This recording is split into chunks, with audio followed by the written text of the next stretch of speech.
You have to adjust this how you like it, like, right? Because it can be a little annoying if you go overboard.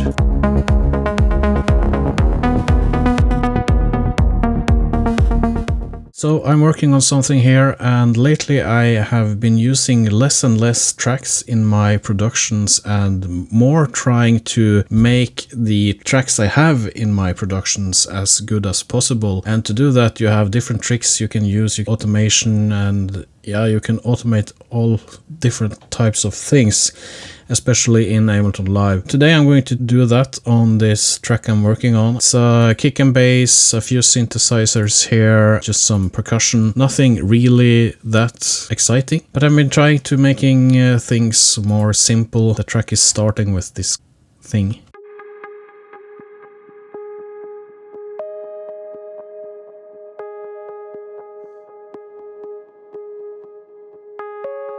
And it progresses into the Moog here, if I didn't solo it.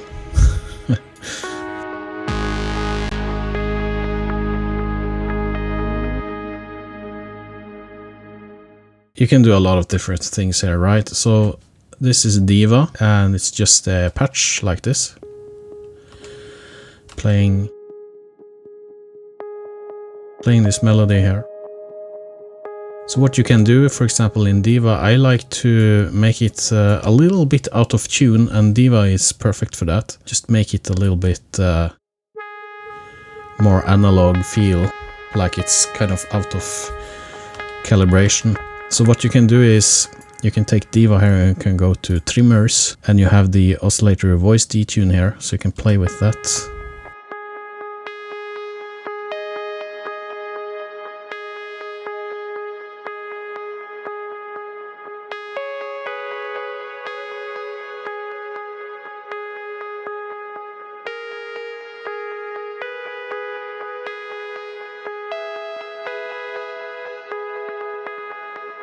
And then you have to use the detune amount knob here and voice drift.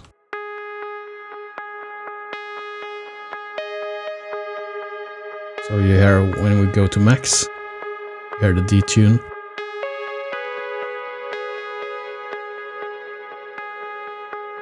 You can kind of have it here.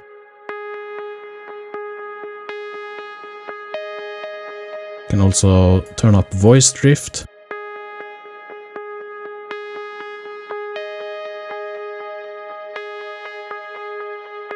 Oh, maybe I want it over here. Here somewhere.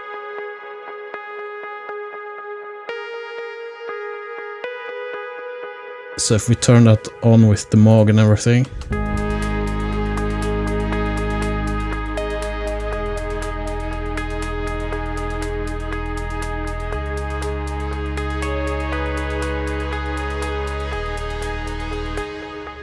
Yeah, I think that sounds pretty good. So that's one way of adding movement into your music. So I also have an external hardware synthesizer in this project. It's the Moog Subsequent 37 CV, and it's the drone in the background here. I'm adjusting the cutoff here now.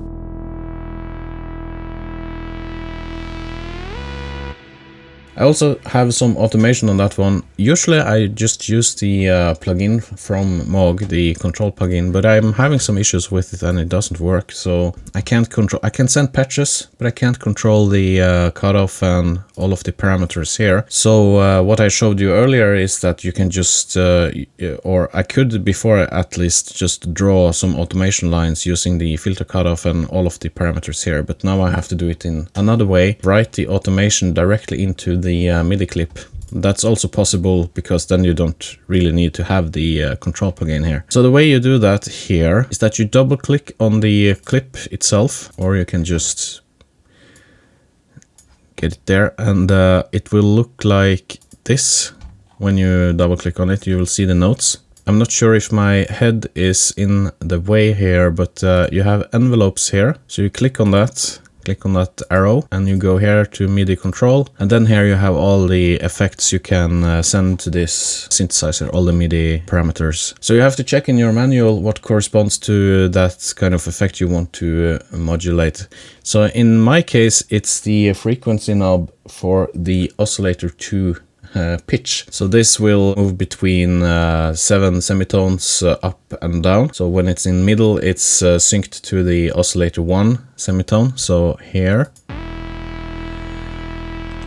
So it's drawn in here. And when it's all the way to the right, it's 7 semitones up. And when it's all the way to the left, it's 7 semitones down, as it is on the end here. Okay, so I have just drawn in some automation here, and I have just made it like it's kind of arching up. As you can see here, you hold on the Alt button while you're adjusting the automation lanes. So this way it's just sending the automation to the MIDI clip directly to the synthesizer without going through some plugin or something, and that's also one way of doing it. But then it's of course printed to the MIDI clip here, so if you do some adjustments it will overtake it depending on what kind of settings you have. And when I'm finished with this project, when I'm done, I feel I'm done, I'm going to record this to an audio file. So while I'm adjusting the parameters on the synthesizers live, so something like this maybe.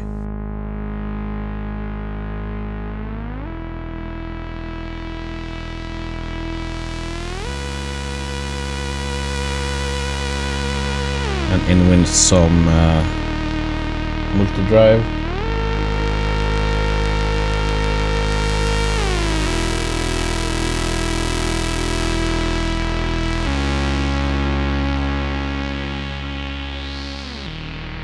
Some resonance. So that's one way of controlling an external synthesizer if the control plugin doesn't work, but a lot of people do this, so it's not really something new, but I just wanted to show it. And then I have this kind of drone going in the background here. You can hear it's already a kind of analog feeling. I'm using Repro from Yuhi.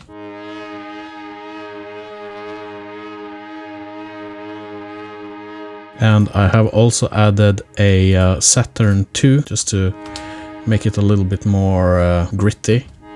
So if I turn it on, if I turn it off, it sounds like this.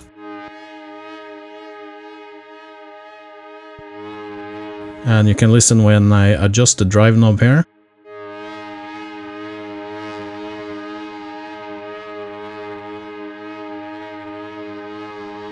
And if I adjust the input-output drive here, it gets really nasty.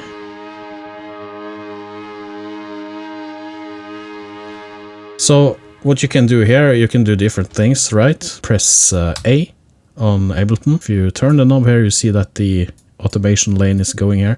So you can just click in different automations here. Okay.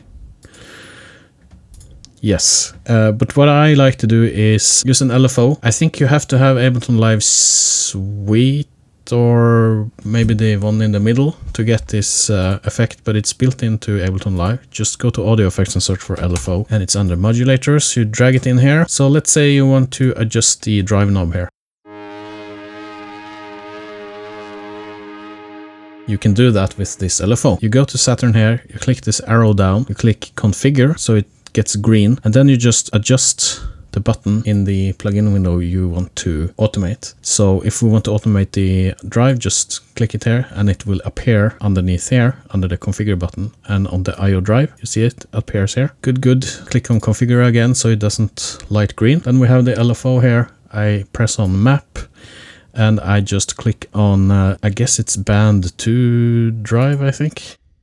No, that was not the correct one. Maybe it was band 1. Okay, so you see it's now controlling the button, the LFO here, and you have this percentage here. You can use that to adjust how it's controlling the button. So now it's just going from like almost full to like a quarter back.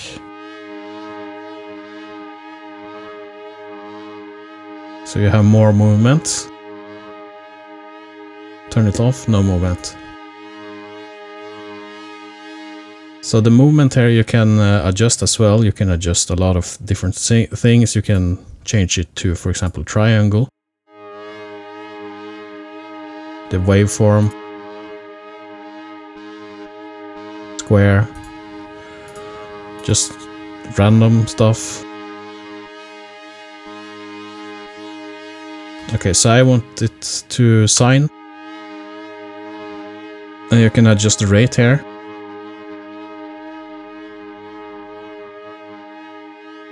To hertz, or you can use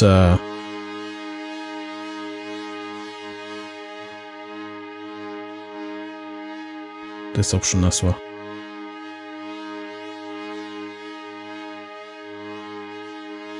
So yeah, you can play around with this.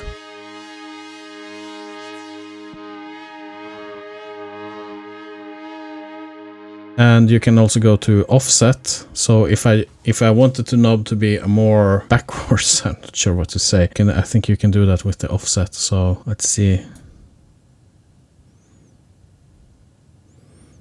Yeah, in combination with the percentage on the top here and offset, you can adjust it how you want it.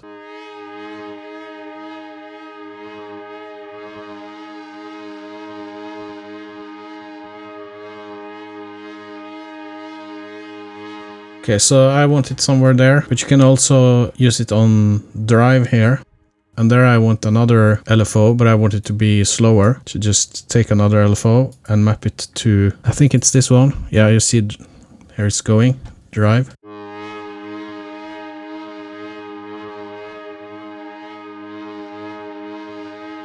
So adjust the offset, so it just goes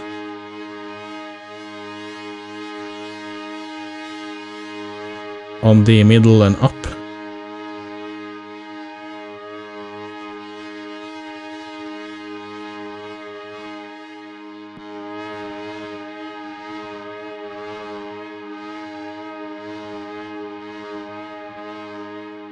Guess that's okay. So if I turn off the saturator here now, it's just the standard sound. And played together. Let's see if this is too much. Maybe it's too much.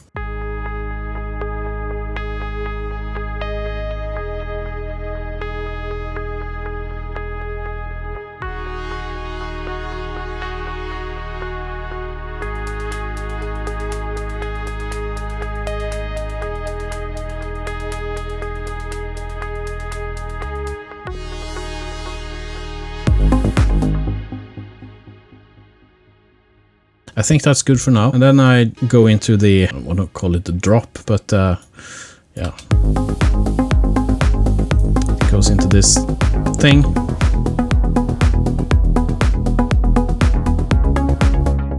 And by the way, I'm also automating the cutoff on this thing here. Okay, I'm going to show you another trick. Don't leave yet.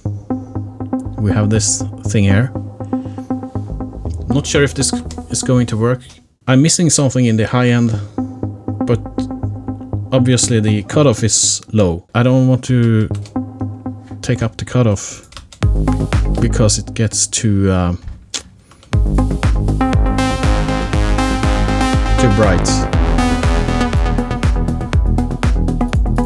You know, I like this vibe. But I want it to be a little bit more bright, so how can we do that? Okay, so you can go to audio effects and you can turn Redux. So drag that in. Let's just listen to it now without doing anything.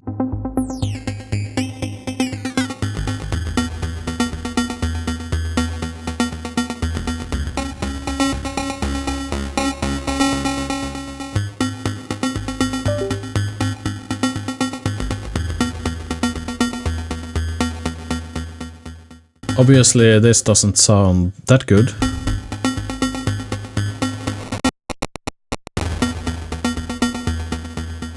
But here you can use something called envelope follower, modulate the dry wet knob here with it.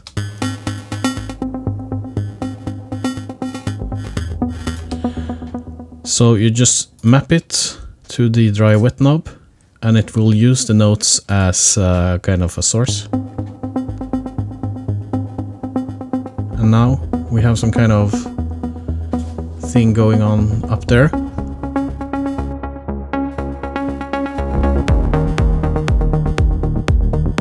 So the question is,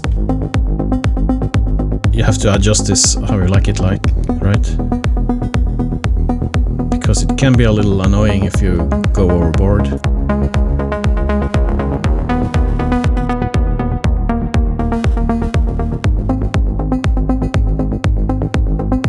And you can of course adjust the amount here using the envelope follower.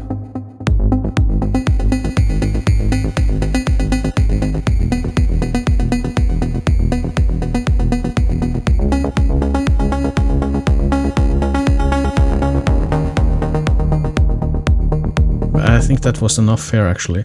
You can play with the other controls here, like delay, just delays it a little bit, so you can kind of create some kind of rhythm with it.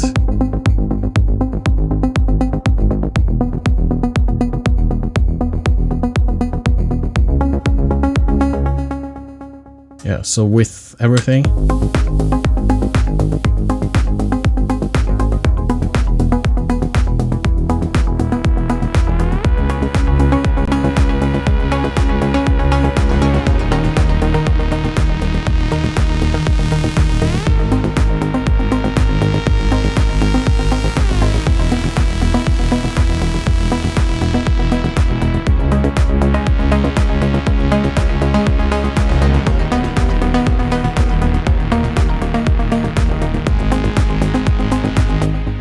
Another thing I often do, especially if I have a little, I don't know, more laid-back vibe to my tracks, I use percussion loops from freshly squeezed samples. So we have this one here.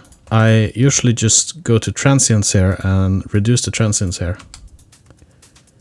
So this is the full loop. And I usually reduce the transients a little bit. You can't automate this button or slider. You can in Ableton 12 apparently. But you could play around with this and record it to a new track. You can take a static loop, which sounds boring, and you can make it sound more exciting using this. So that I usually do, and sometimes I like make a new clip. I set the transient to, okay, let's set it to 14, duplicate it, set that one to 29, copy that one over here, set it to 8, and like do something like this, set that one to, you know, and you get some kind of movement into your music. And Siri likes to talk to me in almost every video I do. I don't know, I'm not saying hey Siri. Another thing I like to do with my percussion is to automate the reverb on it. So I have it sent to return track here, just using Valhalla Supermassive. And actually I'm going to take it up a little bit and kind of add some atmosphere to the track.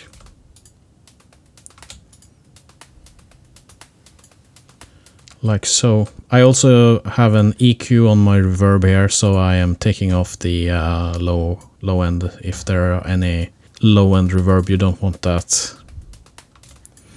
Just some mixing things.